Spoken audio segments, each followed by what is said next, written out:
यो सर मरिलानु जिन्दगीको यात्रामा साथी चाहियो साथ दिने शमशान घाटसम्म हाँसिराख्ने मान्छे आज जिउँदो लास भएको छ। तिमी टाढा भयौ तिम्रो याद अझै साथमा छ। चुरोटको टुटा जस्तो तानेर फाली गयो खरानी हुँदासम्म ओठमा च्यापी बालिरह्यो।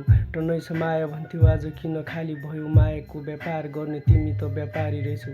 नयाँ जीवन साथी भेट्यौ मभन्दा माथि भेट्यौ तर जसले माया गर्थ्यौ त्यसैको घाँटी रेट्यौ। चोटमाथि चोट दियो सायद मेरै दोष थियो तपिँदै थिएँ म तिमी मलाई हेर्दै हाँसिरह्यौ बोलाइरहे तिमीलाई तिमी हर बार कठोर र तिमीले भने केटासँग घर बार चलोस् म त भित्रैबाट मरिसके बाँच्ने रहर छैन तर म जसरी मायामा कोही बर्बाद नहोस् भगवान।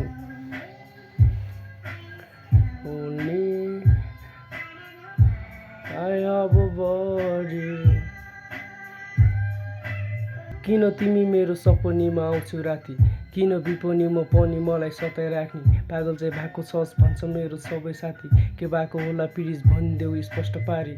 सरको तानी भुल्न खोज्छु दिन बितेकाती मुस्कुराउने गर्छु आफ्नै मुटुमाथि ढुङ्गा राखी। तिम्रो याद म भित्रैबाट मरिसके शमशान घाट म अब जलाउन मात्र बाँकी।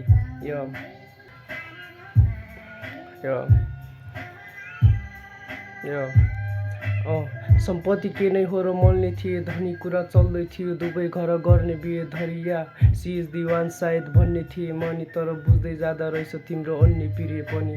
साथमा मै त थिएँ तिमीलाई दुःख पर्दा लाग्थ्यो हिँड्दैछौ होला तिमी साह्रै कष्ट बोकेर। गल्ती त सबको हुन्छ तिमीलाई पनि थाहा छ तर यसको मतलब यो होइन कि जानै पर्छ छोडेर। त्यो दिनदेखि माया तारै खस्न खोजेन नलेखेपछि क्यार्ने गालै धस्न खोजेर। मायामा बाँधिएर दिनरात मर्नुभन्दा त्यसैले जित्नेछ जो टाढै बस्छ रोएर। जुन दिन थाहा पाए तिम्रो बिहे भयो फिक्स त्यसपछि लाग्यो रुनुभन्दा पिएको ठिक तर सकेन नि मदिराको घुट्कीले धकेल्न घाँटीमै अड्किरहेछ तिमीले दिएको भिख। के राख्नु चासो आफैलाई नै गर्छ हानि तर तिमीलाई थाहा थिएन बानीले नै हुन्छ रानी। एउटा आगो भएपछि अर्को हुनु पर्थ्यो पानी यसरी नै गयौँ सिसा जस्तै टुक्रिएर हामी।